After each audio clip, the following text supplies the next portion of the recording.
So for the folks out there that say e-bikes are too bulky and too heavy, well, meet the Urtopia Carbon 1 ST, coming in at only 36 pounds. And while it does share many characteristics of e-bikes you already are familiar with, things like a rear hub motor and torque sensor, 80 miles of range, hydraulic disc brakes, it's got a lot of other things you don't see too often, like a full carbon fiber frame, a dot matrix display, and an integrated fingerprint scanner for security, plus a lot of other really cool integrated tech. So let's do a full deep dive on the specs, the tech, and see how this feels out on the road in this review of the Urtopia Carbon 1 ST.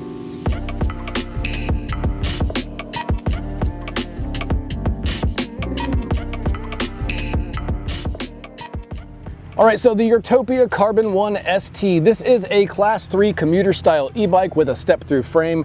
Now it's priced at $21.99, so just at that $2,200 mark. And it is UL 2271 certified on the battery and 2849 certified on the whole bike. Now, in terms of weight, they say this bike weighs 36 pounds, but they also clarify that's without any accessories. So the bike as you see it now with the rear light attached here and the fenders both front and back, I put it on my scale in the shop and it came into right about 40 pounds, so a few pounds heavier than they estimate, but again they clarify that's with no accessories. So if you removed the fenders, you'd probably be a lot closer to that 36 pound mark. But either way, a 40 pound bike, I was reminded of how nice that is when I just, on the way out to film this today, put it in the back of my truck. It's really easy to lift up. It weighs about as much as an entry-level good mountain bike does, non-electric. It's just an easy bike weight to move around. It can fit on most bike racks, so there's a lot of perks to having a bike that's that light, much more so than a bike in the 70 to 80 pound range like we normally see. Now, when it comes to frame sizes and colors, there is one frame size available and it fits from 5'1" to 6'1". Now, I am 5'11", so I'm on the north end of that height chart, and I did feel like the bike fit me fine for riding every day, but I also noticed that at 5'11", that 6 foot, 6'1", it would start to feel a little bit small, and north of 6'1" would definitely be too small, so just keep that in mind. Now, in terms of colors, it comes in a cream white, a glacier blue, a matte black like we have here, or a charcoal gray, all of which have the same matte finish. In terms of things like the geo numbers for the frame, we have an 18-inch reach, we have 5 inches of adjustability in the seat post, the wheelbase from front hub to rear hub is 43 inches, and the max payload is 240 pounds. Now, in terms of the wheels and tires, we've got a nice 700C setup. So we have double wall alloy rims with a 700 by 40C Kenda tire. It's kind of like a gravel tread tire. It's got little slight knobbies on it, but nothing aggressive for off-road riding, just enough to keep traction in almost any type of surface you ride on. Now, what's cool about that is they also left room in the frame clearance to go up to a 700 by 45C. And while that may not sound like a lot going from a 40 to a 45, that widthness, that volume change can mean a lot in terms of comfort, because as you see, this bike has no suspension, there's no front fork, there's no rear suspension seat post, anything like that. So when you can go to a higher volume like a 45C, you can air down just a little bit and create some nice cush in the tires, and it actually goes a long way in the overall comfort of the bike.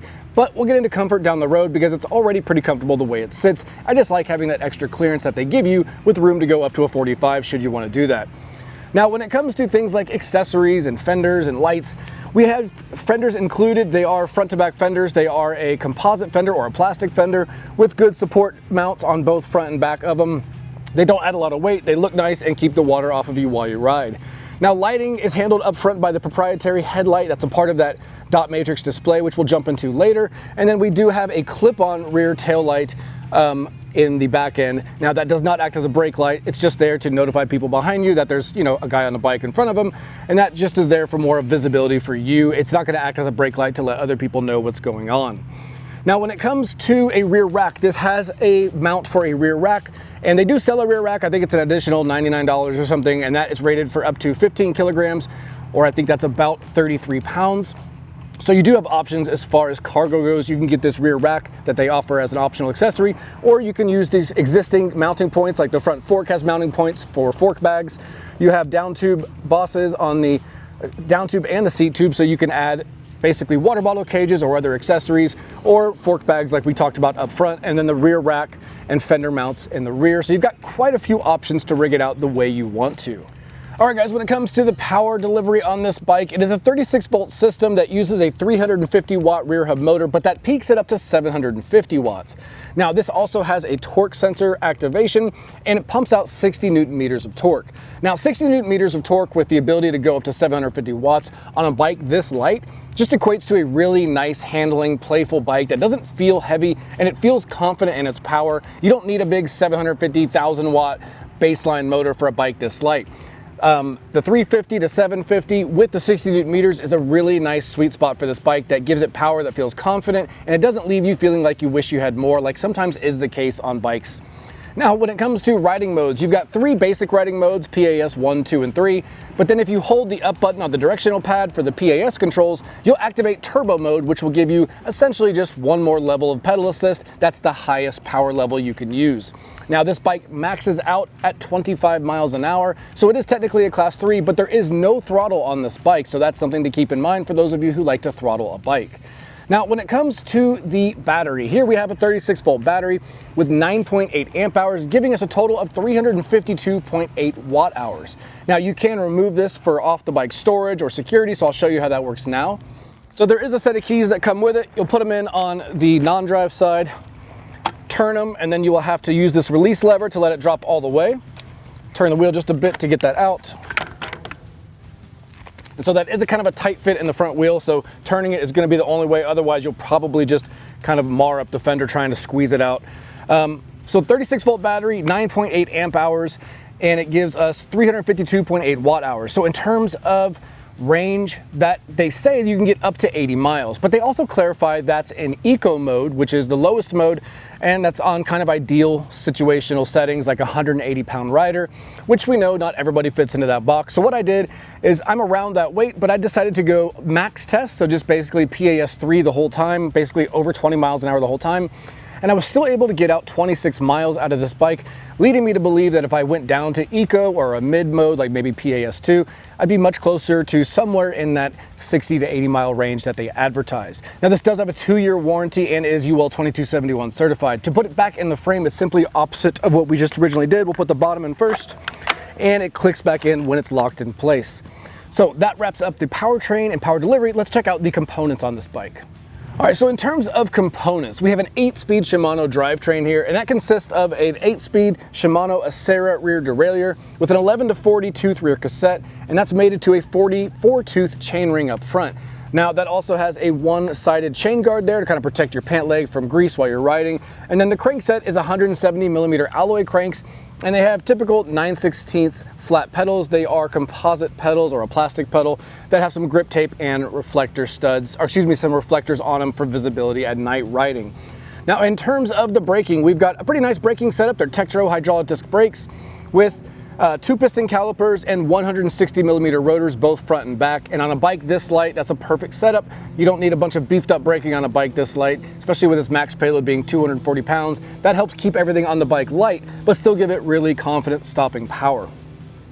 Now, when it comes up to the saddle here, this is their branded comfort saddle. It's got spring supports on the bottom, and it's a really comfortable saddle. I never had any issues with it as far as comfort goes. You've got 5 inches of adjustability here in the seat post, and to make those adjustments, there's no quick release lever. Instead, you're gonna slide up this collar. There's a 4 or 6mm, I can't tell just based on looking, but basically an Allen head key on any bike set will work on this. And then you slide the cover back down once you get it to the height you're happy with.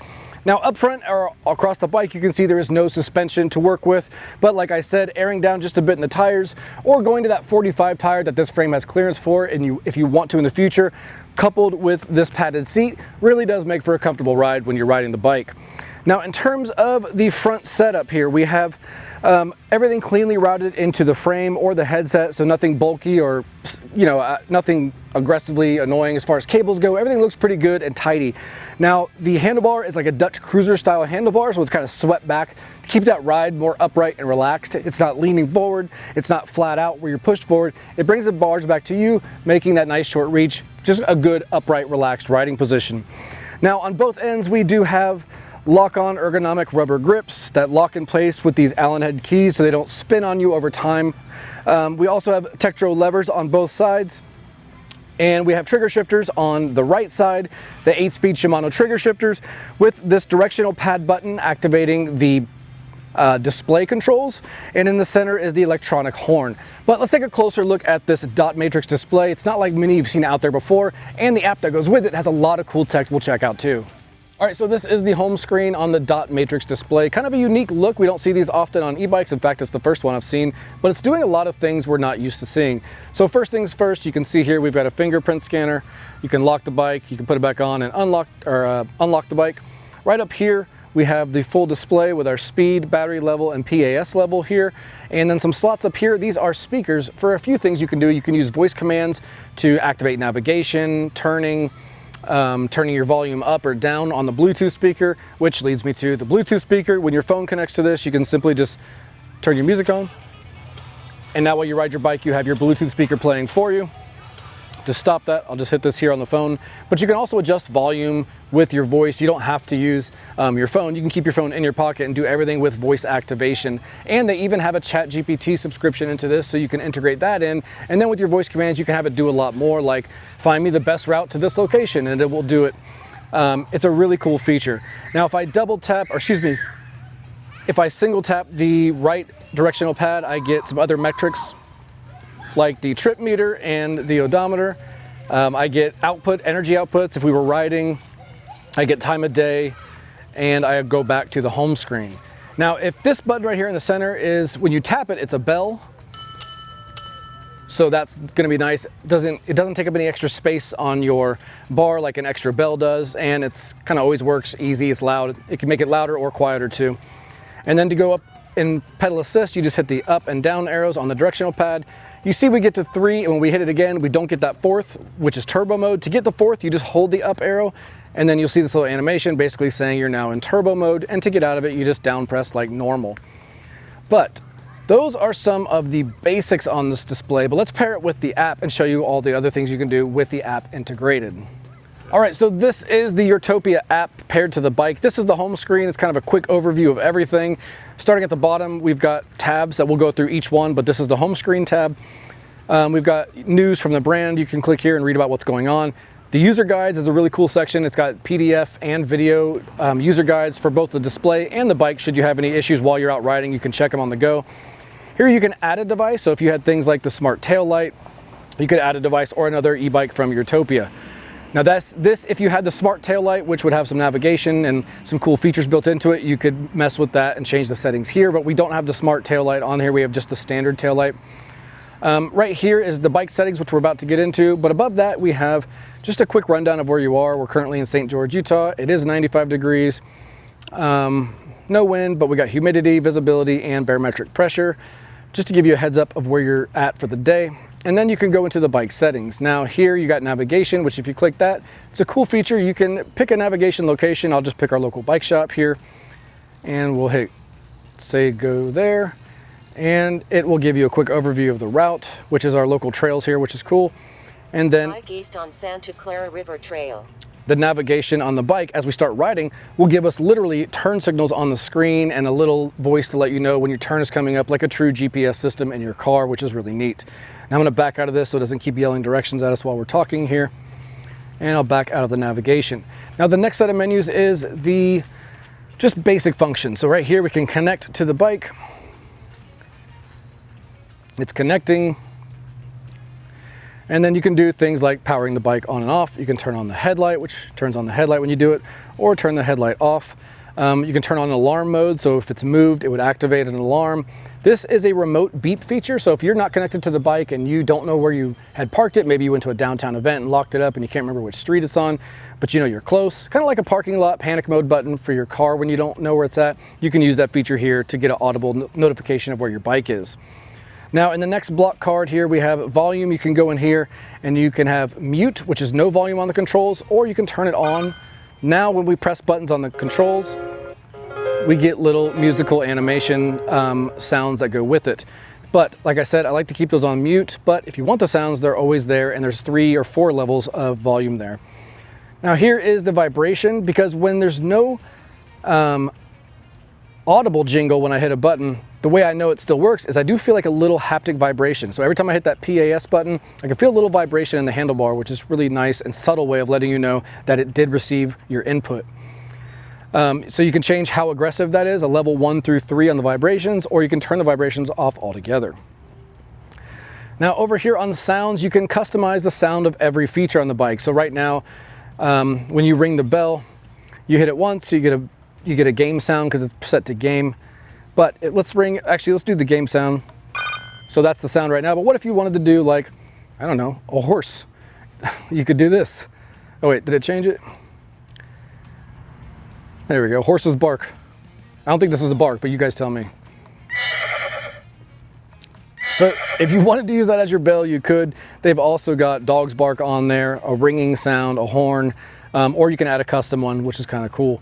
Same thing for the power on and off audible sounds, and the turbo activation you can change from a levitation to the rocket, and the alarm sound you can change, and the assistance level right now is like a piano, but if you went to classic you could change it.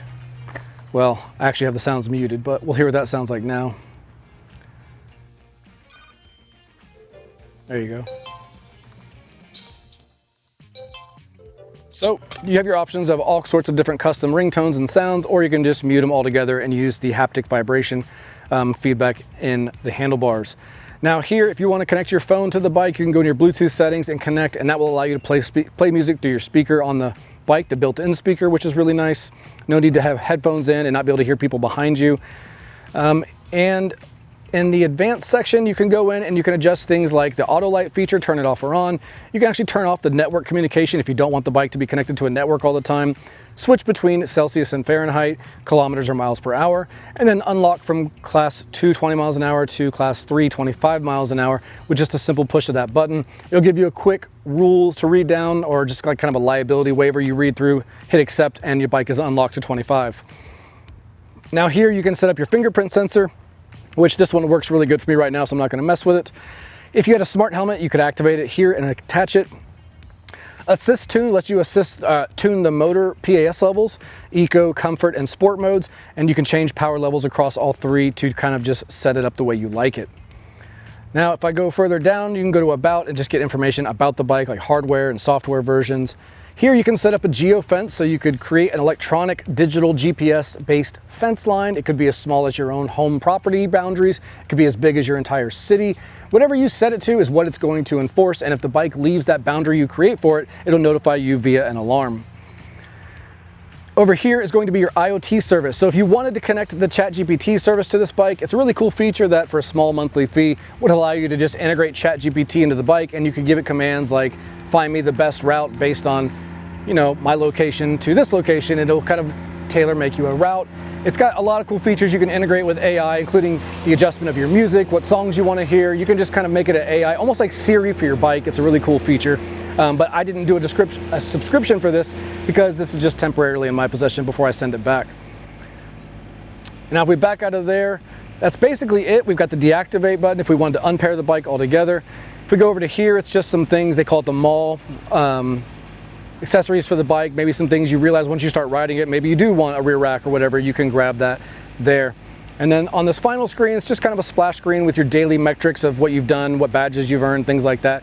But again, I didn't do any kind of subscription or plan, so I'm not tracking anything in here. But when you own it, those will be your little badges and awards that you acquire while you ride the bike. And that wraps up the app. It's got a lot of cool features. I really like the AI integration where you can get just personalized custom options like the music you're listening to, the playlist, the route navigation, and let ChatGPT handle all that for you with the directions on the screen. Really, really smart system. And with the audible cues that you can change or mute with haptic feedback, you've got a lot of options for however you want to get those notifications when you do make a change on the screen. But all in all, easy to use. The only problem I do have with the app at this point is if I want to use it in like landscape mode, you can see it's just a little goofy. They haven't quite figured out their mobile responsiveness yet, but that's just a quick developer update that'll probably be fixed pretty soon. Other than that, it's been solid and everything's worked really well. All right guys, we're out here on the Urtopia Carbon 1, and this is kind of their ChatGPT enabled commuter bike, really lightweight, 36 pounds, carbon fiber. And when you ride it, like, this is immediately noticeable as just super smooth. It's very low rolling resistance wheels, very light frame, swept back handlebars just make riding it really kind of effortless. That's like a cheesy marketing term to say riding is effortless, but in this case it's pretty close. It's pretty dang easy, and it feels just really nice and smooth. I think that's probably the strong point of this bike, the lightweight and the really smooth ride. Now it does have the ChatGPT integration that can answer questions about your area, much like your ChatGPT app on your phone can do. This is just through the handlebar here. I can hold it down and ask it a question like, where's the closest library to me?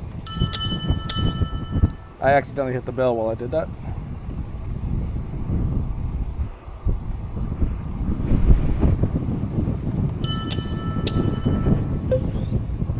Where's the closest library to me? See if it picks that up.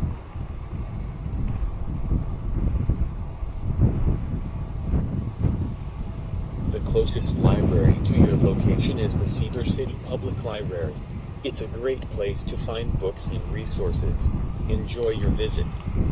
So yeah, so you can find out things nearby, like bike shops, libraries, stuff that you don't have to use your hands and pull out your phone and check Google Maps for. You could just audibly do it through voice commands and start your navigation.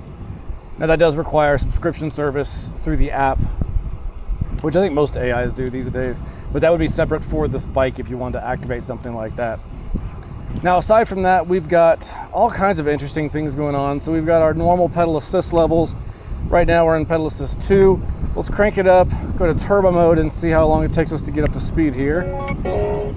So 3, and then to get to turbo mode, you hold up. You see that rocket symbol. So now we'll just kind of pedal a little bit harder.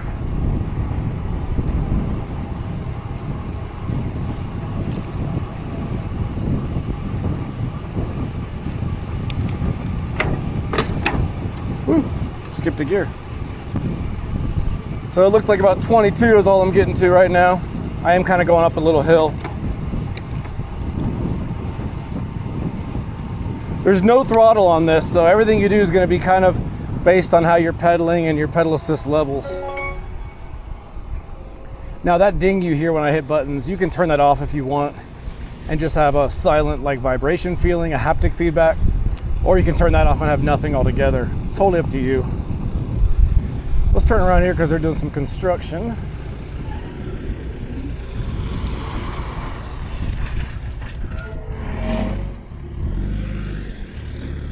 All right, so we'll turn around. And as we go down this downhill, you'll see the sign here. I think it says 9%. We'll get up to a little speed again, about 20 miles an hour, and check these brakes. Which, I don't know if you guys can hear it, but there is no motor noise. This is a very quiet motor, so quiet and smooth would really be the name of this bike. All right, so here we are, 21, 3, 2, 1. And so nice, good stop, really quick. If I'd have pushed it much harder, I probably would have locked up a rear tire, but nonetheless, it stopped really fast and really safely. Now you can also connect your phone to this display as like an external Bluetooth speaker, which is kind of fun. That will allow you to just press play on your phone and you can hear your music through the speaker on the bike, which I see a lot of people around town put Bluetooth speakers on their bikes. And this will just have it integrated and ready to go, which is fun. Now, when I hit the center button, I get a bell. But if you don't like that bell, you can go into the app. Bluetooth disconnected. Oh, I just accidentally disconnected it. Let me get back in there. All right, so it says we're connecting. Bluetooth connected. It just told me we're connected. So now I'll go to sounds and we'll go to ring bell. Right now it's on the ringing one, but let's do a dog's bark. Now when you hit the bell, you can get a dog bark. Or you can do, a horn. So lots of different noises you can play with there. And it even has custom where you can add your own sound. So you could get kind of a funny little jingle if you wanted to and have that as your horn. I like how this bike has fork pack mounts. So you could mount bags to your forks on this bike. So, if you're using this to commute daily around cities and you want some weatherproof like fork bags or frame bags, that's going to be easy to install on this.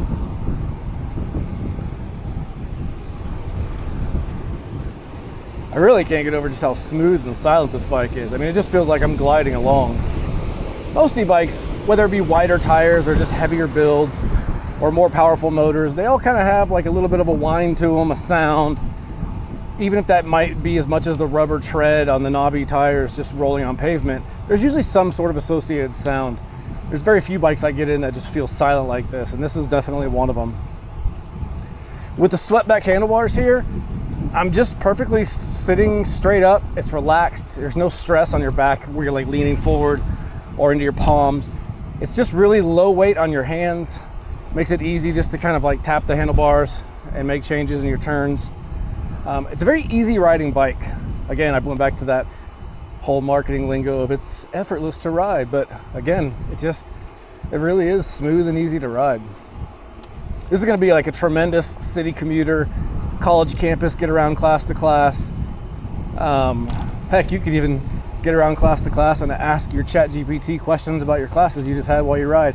There's really a lot of cool things you can do with this. I'm interested to see how it really integrates as they update the app and update the GPT service over time, like what will be coming next, because they're obviously, AI is just growing rapidly, and I'm sure everything that's AI connected will just continue to grow with it, so it's pretty cool. But let's go back and put this on a stand from more of a like ownership perspective. From the ride quality standpoint, just getting on this and riding it, I don't think anybody would be unhappy with this. Very, very smooth, quiet, and easy to ride. So let's go back and talk about some of the things you can't see and can't feel when you're looking at buying one of these on the website, and the things that might be a surprise to you when it gets to your house. We'll try to figure those out now.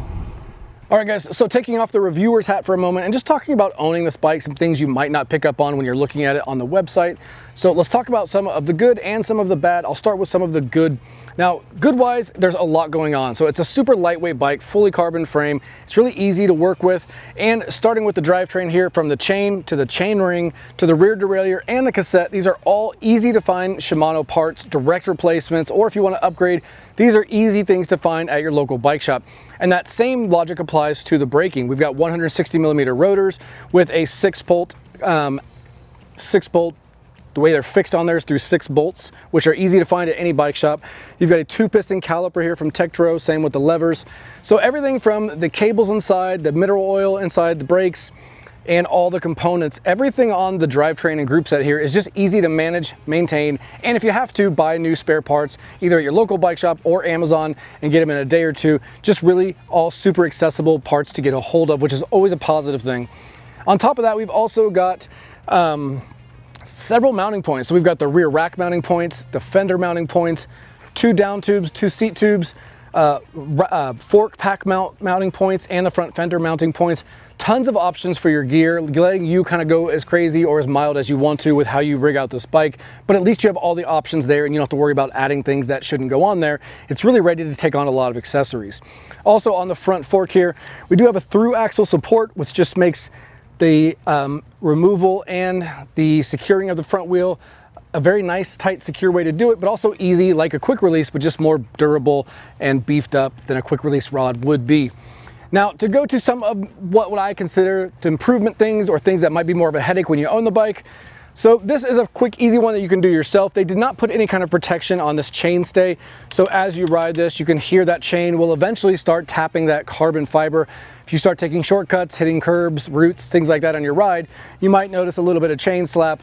And things like this chainstay here will take the beating first. I would say jump on Amazon or maybe around your house, get a protective film and put it right there, and that's gonna protect that area. Although I'd like to see the brand do it from the factory so you don't have to worry about it. The good news is it's quick and easy and anybody could do it themselves to protect that bike. And I would definitely do that with a nice carbon frame like this. Now on top of that, my other side to bring up would be the proprietary design. So the drivetrain components that we talked about, the braking, the shifting, even the seat post and seat, all those are easy things to find. Even the handlebars, grips, you can get them at any bike shop or Amazon, delivered to your house within a couple days.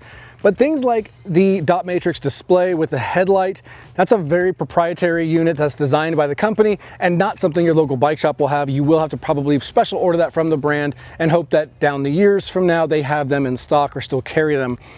And other than that, the really only real con I have to point out on this bike, everything is pretty smooth and pretty easy to use, is from an ownership standpoint, from thinking about future headache standpoint, just sourcing things like these proprietary parts would be the only thing I would point out. Other than that, the bike rides really smooth, it's really lightweight, and like I said, the designs are good and the components are really easy to source anywhere, regardless of where you live.